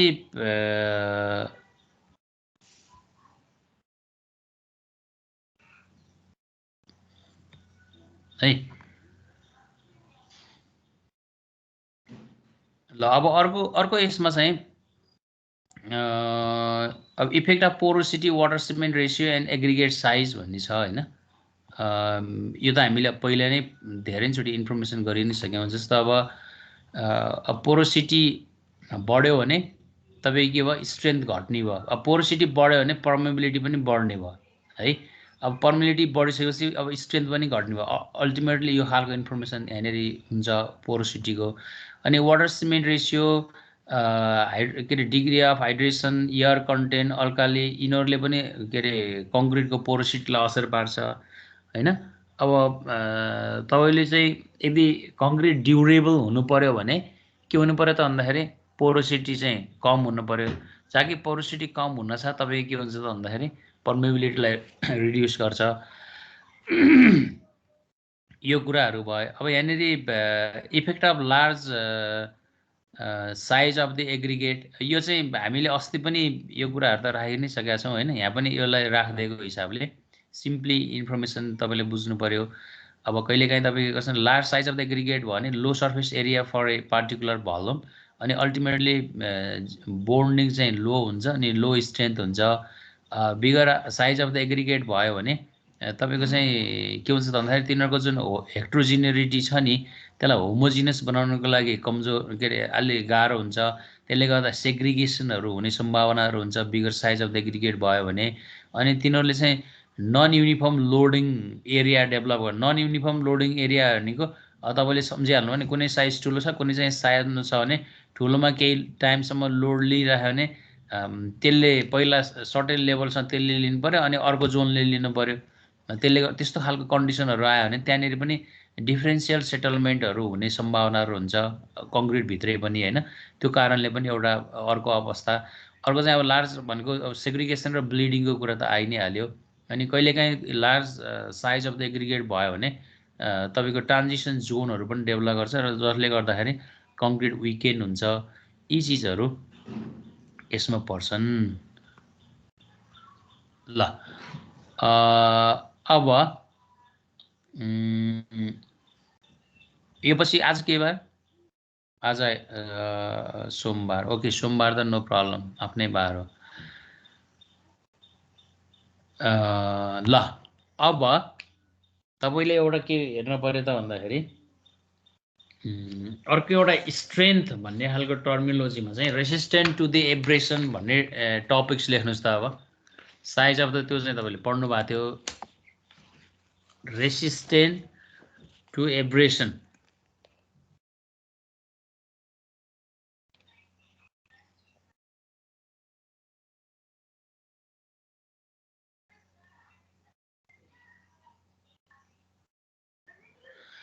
अब यो मैले एब्रेसन पनि किन भनेको भने एब्रेसन भन्दा तपाईँले के बुझ्नु पर्यो भन्दाखेरि एब्रेसन भनेको विभिन्न वेयर एन्ड टियर लोडहरू आयो होइन। तपाईँको वेयर एन्ड टियर गर्ने लोडहरू आयो भने तपाईँलाई चाहिँ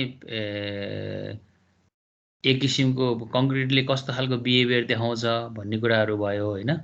अब जेनरली तपाईँले चाहिँ जुन स्लाइडिङहरू हुने स्क्रैपिङहरू हुने अनि एट्रिसन फोर्सहरू डेभलप गर्ने जस्तो अब हाइड्रोलिक स्ट्रक्चरहरूमा चाहिँ एट्रिसनहरू हुने भए होइन। अब जस्तो चाहिँ वाटरमा चाहिँ सस्पेन्डेड लोडहरू आयो भने सस्पेन्डेड लोडहरूले कङ्क्रिटको स्ट्रक्चरहरूलाई त एट्रिसन डेभलप गर्छ। त्यो एट्रिसनहरू डेभलप भयो भने एक किसिमले यो पनि डाइनामिक लोड नै हो। डाइनामिक लोडकै कारणले हुने चिजहरू भए होइन। त्यो लोडहरू भयो भने कङ्क्रिटमा चाहिँ इरोजन हुने फेनोमेनन हुन्छ होइन। अनि त्यो इरोजन हुने फेनोमेनन भयो भने त ultimately surface plane cement concrete मात्रै रहेछ भने तपाईँको के भयो त इरोजन हुँदै हुँदै जाने भयो। त्यसपछि आएर तपाईँको कङ्क्रिटको ड्युरेबिलिटी अथवा कङ्क्रिटको चाहिँ जुन ड्युरेबिलिटी हुने हो त्यो चाहिँ लस्ट हुन्छ। त्यो भएको हुनाले हामीले चाहिँ कङ्क्रिटलाई चाहिँ त्यो इरोजनबाट बच्नको लागि जुन खालको उ गर्छौँ के अरे कङ्क्रिटको स्ट्रेन्थलाई डिजायर गर्छौँ त्यो चाहिँ हामीले चाहिँ एब्रेसिभ रेसिस्टेन्स अफ द कङ्क्रिट भनेर भन्ने हो होइन। त्यसलाई त मैले तपाईँले मुखले भन्दा पनि हुन्छ यसमा धेरै लेख्नु त पर्दैन। तैपनि त्यो टर्मिनोलोजी चाहिँ बुझिराख्नुहोस् भन्ने हिसाबमा हो होइन। अब यसमा चाहिँ विशेषतः अब कहिले कहिले ब्लास्ट टेस्टहरू गरेर होइन कहिले कहिले व्हिल टेस्टहरू गरेर स्टिल बल टेस्टहरू गरेर त्यो कङ्क्रिटको चाहिँ एब्रेसन स्ट्रेन्थहरू थाहा पाउन सकिन्छ। अनि त्यो चाहिँ कस्तो हुन्छ त भन्दाखेरि तपाईँले चाहिँ अनि यो स्ट्रेन्थ चाहिँ भयो होइन। अब विभिन्न खालको रोटेटिङ इक्विपमेन्टहरू युज गरेर त्यसमा चाहिँ हामी कङ्क्रिटको इरोजनहरू हेर्छौँ। हेर्दाखेरि चाहिँ तपाईँले के देख्नुहुन्छ त भन्दाखेरि अब त्यो कङ्क्रिटमा ड्रिल गर्दाखेरि चाहिँ के अरे त्यसले चाहिँ कतिको रेसिस्ट गर्छ त होइन। यो चिजले तपाईँलाई चाहिँ एब्रेसन थाहा पाउनलाई सजिलो गर्छ। अब एब्रेसनमा चाहिँ अहिले यति नै इन्फर्मेसन तपाईँले कलेक्सन गरिराख्नुहोस्। जस्ट सिम्पली द बेस्ट तपाईँले के थाहा पाउनु पऱ्यो भन्दाखेरि अब जस्तो अब हाई एलुमिना सिमेन्टहरू प्रयोग गर्यो भने एब्रेस के अरे नाम पनि आएन भएको के अरे इम्प्याक्ट स्ट्रेन्थलाई चाहिँ राम्रो गर्न सकिन्छ भन्ने एजुम्सन छ भने अब यसमा पनि हामीले के गर्छ भने लाइट वेट कङ्क्रिटहरू बनायौँ भने के अरे त्यो चाहिँ कस्तो लाइट वेट कङ्क्रिट र जुन रिच कङ्क्रिट भन्ने तपाईँको छ। अब त्यो पनि हामीले चाहिँ यो एब्रेसनको लागि पनि त्यो खालको कुन ठिक हो भनेर एनालाइसिस गर्नुपर्ने हुन्छ होइन।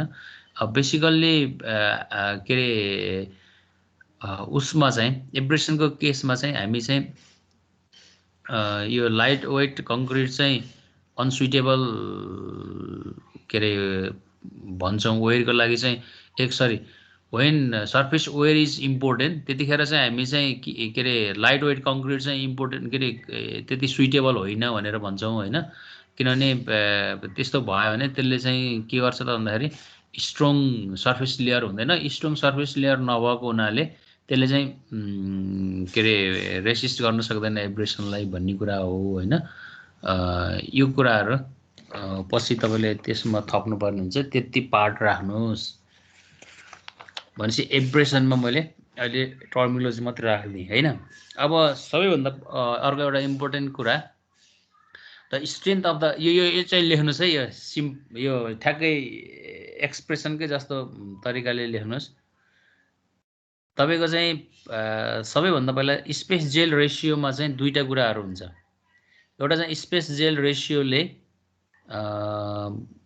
तपाईँलाई चाहिँ के गर्छ त भन्दाखेरि हाइड्रेसन प्रोसेसको बारेमा इन्फर्मेसन दिने हो।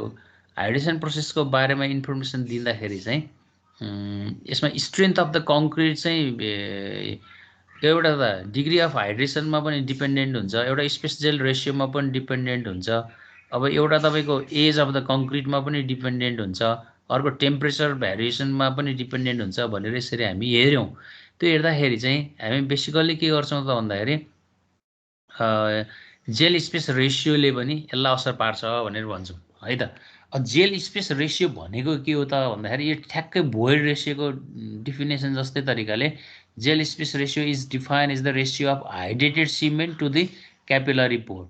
सम्झिनुहोस् है, हाइड्रेटेड सिमेन्ट भनेको what much of volume fraction it gets hydrated, just take the volume of the hydrated cement हो।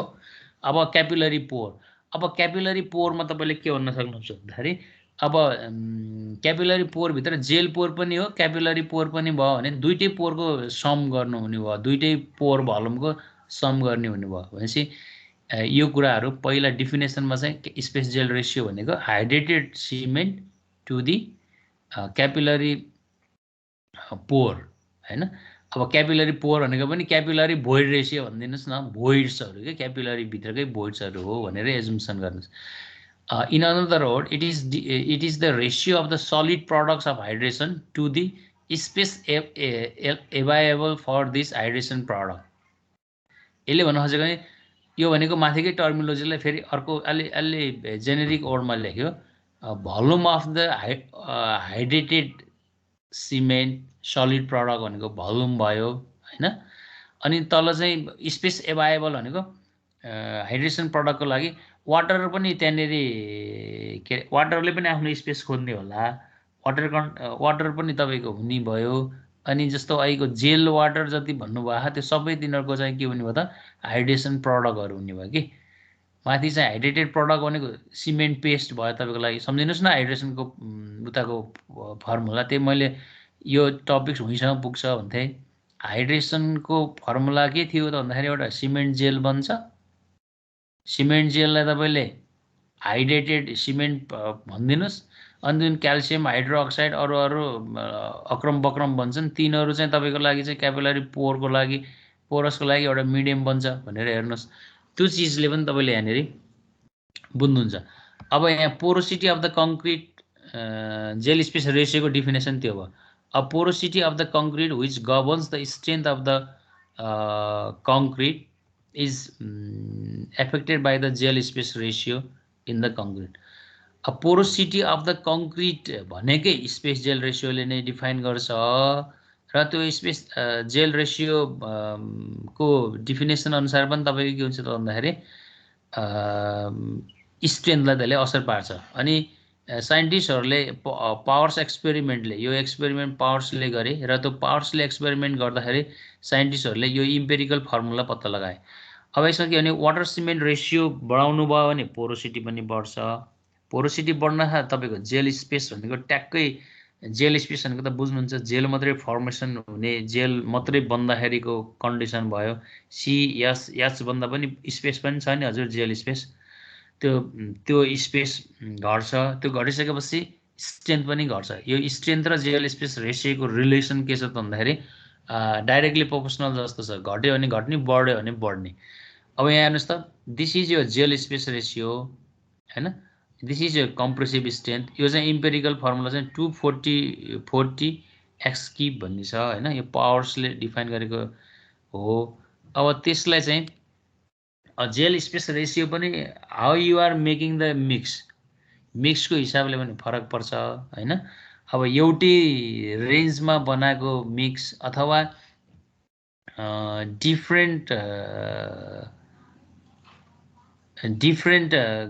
ग्रेडको बनाउँदाखेरि त तपाईँको मिक्सहरू त फरक हुने भयो एकचोटि बनाउनु भयो अर्को त्यो डिफ्रेन्ट लट्समा बनाएको मिक्सहरूमा पनि जेल स्पेस रेसियो एउटै कङ्क्रिटमा पनि फरक हुनसक्छ होइन अब यसमा चाहिँ तपाईँलाई यो यहाँनिर डाइरेक्ट फर्मुला जस्तो आयो होइन यसको चाहिँ डेरिभेसन पनि यहाँनिर तल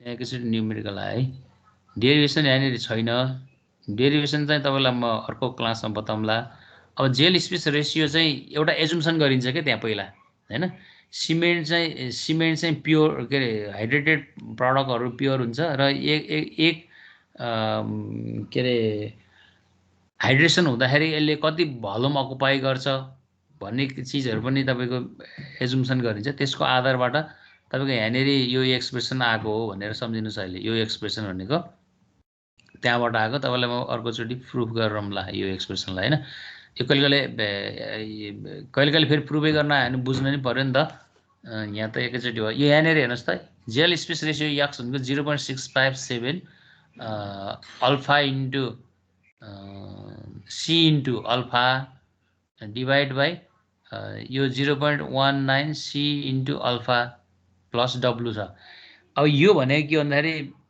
यो कसरी आयो भनेको यो भल्युमको यसको पनि भ्यालु आउँछ नै होइन यसको एजुम्सनहरू छन् यो सी भनेको सिमेन्ट भयो यो भनेको तपाईँको डिग्री अफ हाइड्रेसन भयो होइन यो भनेको वाटर कन्टेन्ट भयो है अब तपाईँलाई यो सबैलाई वाटरले डिफाइन के अरे डिभाइड सिमेन्टले डिभाइड गरिदिनु भयो भने डाइरेक्ट वाटर कन्टेन्टको रेस्पेक्टमा पनि आउँछ यो है एकैचोटि सिमेन्ट नराखिकन वाटर सिमेन्ट रेसियोको हिसाबमा पनि राख्न सक्नुहुन्छ यो एउटा फर्मुला भयो दोस्रो चाहिँ फुल हाइड्रेसन यदि यो पार्सियल हाइड्रेसन भयो भने भनेको इफ अल्फा इज भ्यारिज फ्रम भनौँ न अब सर्टेन पर्सेन्टेज टु 100%सम्म भयो भने यो भयो if the concrete is full hydration then alpha is 1 if यो एक्सप्रेसनमा लेख्नुहोस् है साथी alpha is 1 then the expression can be return as this हो यो खालको कुराहरू हुन्छ फुल हाइड्रेसन भयो भने यो यसको अर्थ अस्ति हामीले भनेको थियौँ नि त कम्प्लिट हाइड्रेसन हुनको लागि करिब 1 वर्ष लाग्छ भनेर भन्नुभएको थियो अब तपाईँलाई कस्तो भयो भन्दाखेरि कङ्क्रिट चाहिँ 15 दिन भयो 15 दिनको कङ्क्रिटमा चाहिँ कति स्ट्रेन्थ भयो होला भनेर इम्पेरिकल फर्मुलाको आधारमा हेर्छु भनेर हेर्नुभयो भने यो पनि एउटा हो त्यति धेरै साइन्टिफिकल्ली आहा भन्ने मेथड त होइन तैपनि इम्पेरिकलले यसले पनि केही इन्फर्मेसनहरू टेन्टेटिभ दिन्छ भन्ने हिसाबमा हो होइन यो चाहिँ अब अल्फा इज 1 भएको बेलामा भयो पोरोसिटी भनेको के अरे volume of void to the V भन्ने तपाईँलाई थाहा छँदैछ अनि त्यो भनेको 1 - x हुन्छ है ल है प्लिज अब यो फर्मुलै लेखिदिनुहोस् न अहिले यो फर्मुला लेख्नुहोस् यति फर्मुला लेख्नुहोस् प्रुफ पछि गरौँला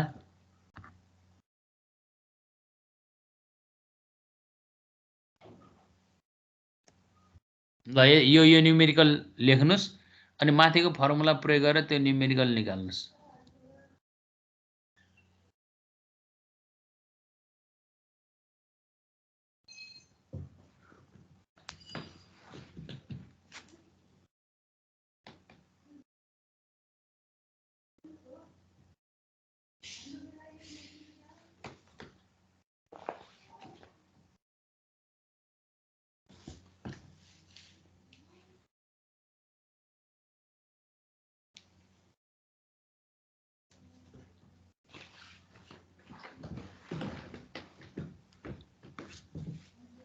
ल यो सबले क्याल्कुलेटर लिएर बस्नुस् है।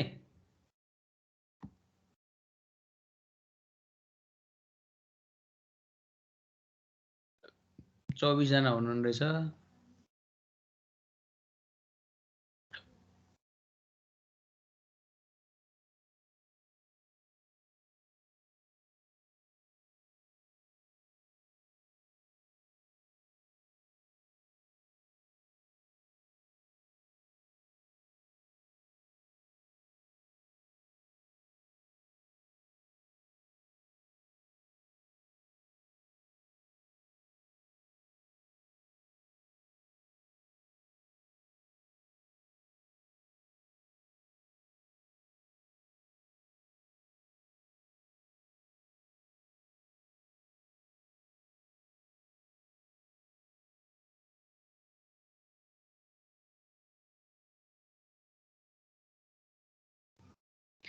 तपाईसँग माथि फर्मुला छ, त्यो फर्मुलाको बेसबाट सिम्पल हो यो।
हेर्नुस् त, calculate the gel space ratio and theoretical strength of the concrete sample made with 600 gram of cement with 0.5 water cement ratio on full hydration and 70% hydration हो।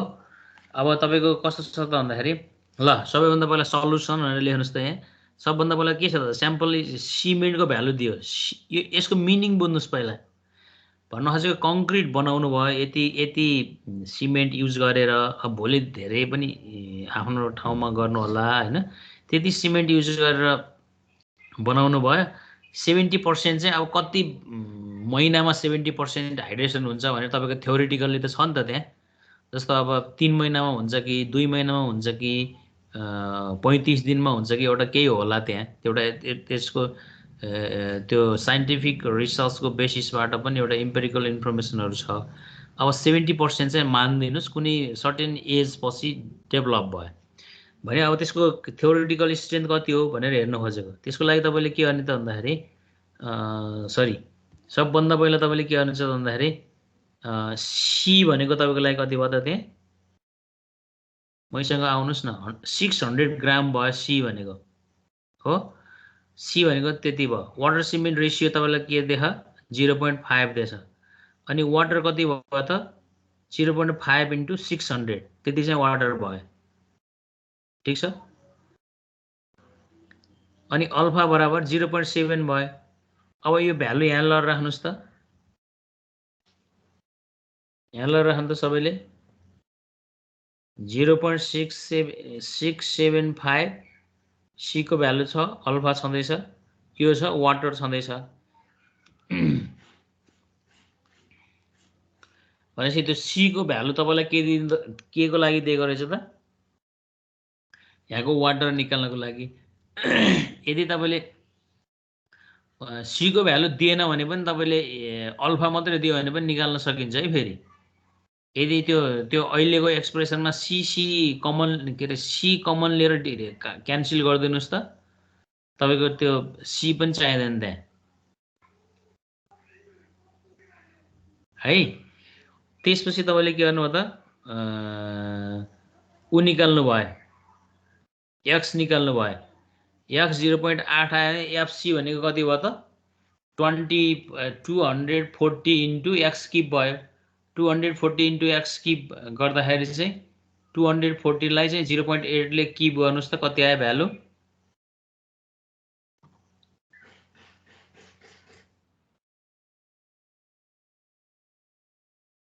त्यही आउँछ त्यही आउँछ हैन ल अब अर्को हिसाबमा चाहिँ फुल हाइड्रेसन भएको मान्नुस् फुल हाइड्रेसन भनेको alpha equal to 1 alpha equal to 1 भनेपछि तपाईले x यो निकाल्नु भयो x को भ्यालु यो निकाल्नु भयो अनि फेरि फुल हाइड्रेसन हुँदाखेरिको तपाईको f के रे स्ट्रेस कति रहेछ स्ट्रेन्थ कति रहेछ त 240 इन्टु x किप भयो 240 त्यो चाहिँ एमपीए मा हो के त्यो मेगा पास्कलमा हो त्यो भ्यालु निकाल्नुहुन्छ त्यो निकाल्दाखेरि तपाईको भ्यालु यति आयो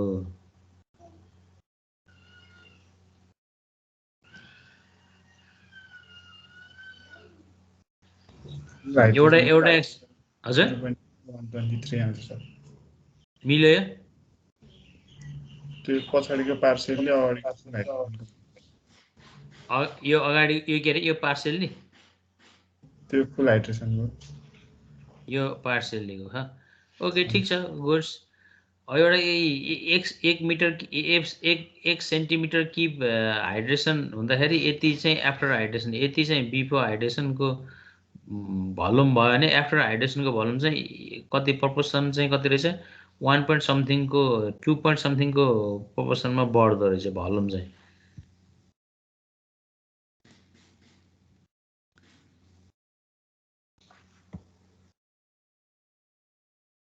ल यहाँ पनि तपाईको calculate the percentage porosity gel space ratio and theoretical strength of water cement ratio when the degree of यो चाहिँ यसरी भन्यो अब यसले चाहिँ तपाईको उ अनुसार निकाले हैन assume volume of the cement is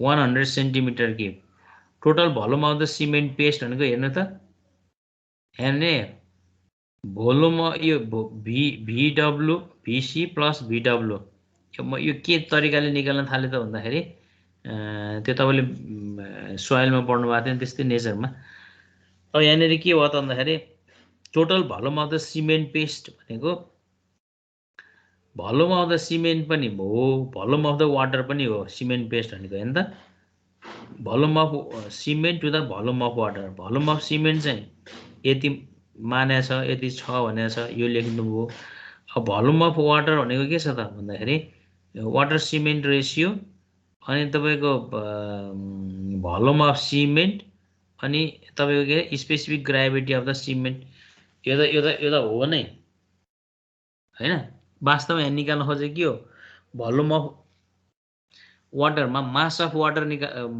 वाटरको रेस्पेक्टबाट भोल्युम अफ वाटरमा लान खोजे हो त्यो भएको हुनाले यहाँनेरि के रे वाटर क्याल्कुलेसन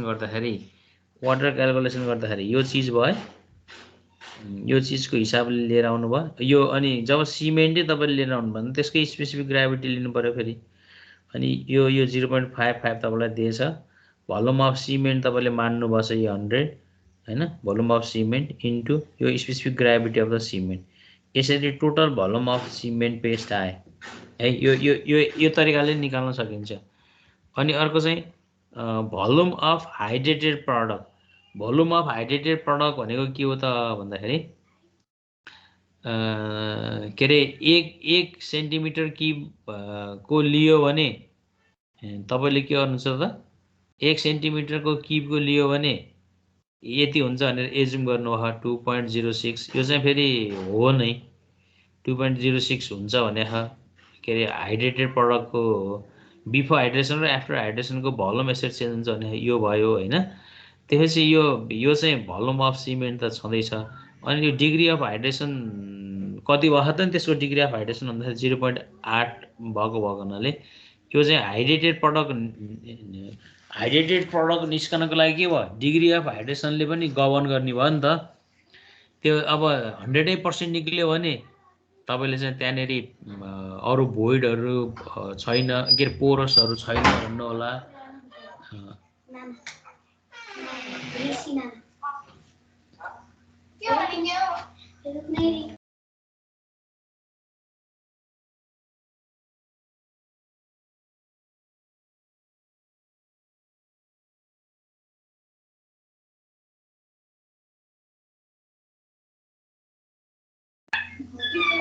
त्यसपछि यहाँबाट हाइड्रेटेड प्रडक्ट आयो हैन। अब हाइड्रेटेड प्रडक्ट आइसकेपछि भोल्युम अफ अनहाइड्रेटेड प्रडक्ट अब अनहाइड्रेसन भएको के हो त भनेर निकाल्नु भयो। टोटलमा हाइड्रेसन भएको हिसाबले डिफाइन गर्नुभयो भने यो अनहाइड्रेटेड प्रडक्ट भयो। अनि भोल्युम अफ भोइड भनेको के भयो त टोटल भोल्युममा अनहाइड्रेटेड प्रडक्ट र हाइड्रेटेड प्रडक्ट हटाउनु भयो भने टोटल के अरे भोल्युम अफ भोइड आयो।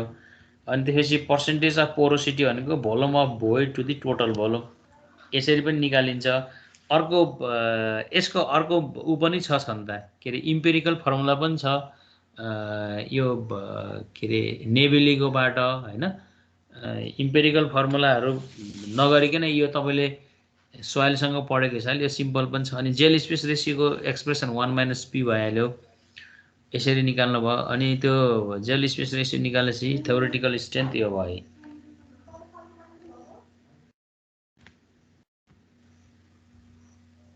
ल अब यति भएपछि तपाईँले यो च्याप्टरको कन्टेन्ट चाहिँ सिद्धियो हैन। भोलि यसो सरर चिठी पत्र चाहिँ पढेर अहिलेसम्म पढेको चिजहरू हेरेर आउनु होला। अनि तपाईँलाई मैले यसो ऊ पनि गरौँला नि के अरे के भन्छ त्यसलाई सरप्राइज टेस्ट जस्तो भनेर त मुखले भनेर भन्नु भएन। सरप्राइज टेस्ट त त्यत्तिकै दिने हो। यसो अलिअलि पढेर आउनु होला भोलि।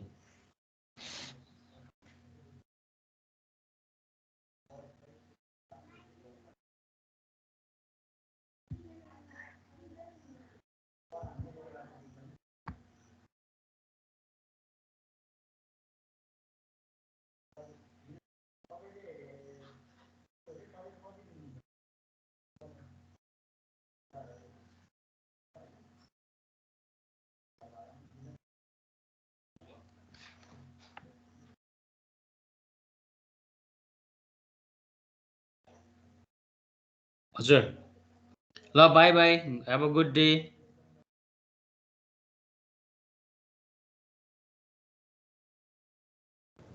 By sir.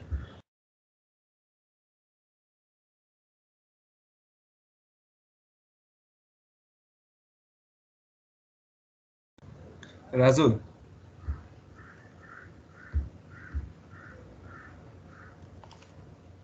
राजकुमार छैनन्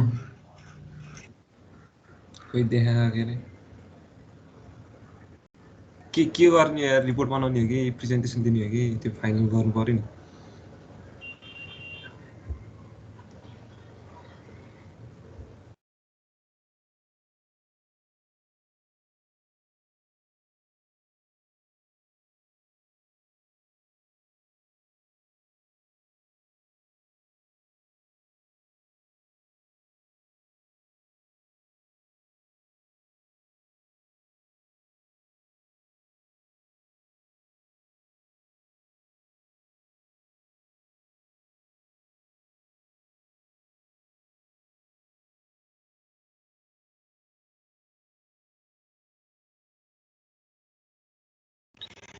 ग्रुपमा कुरा गरौँ न अब।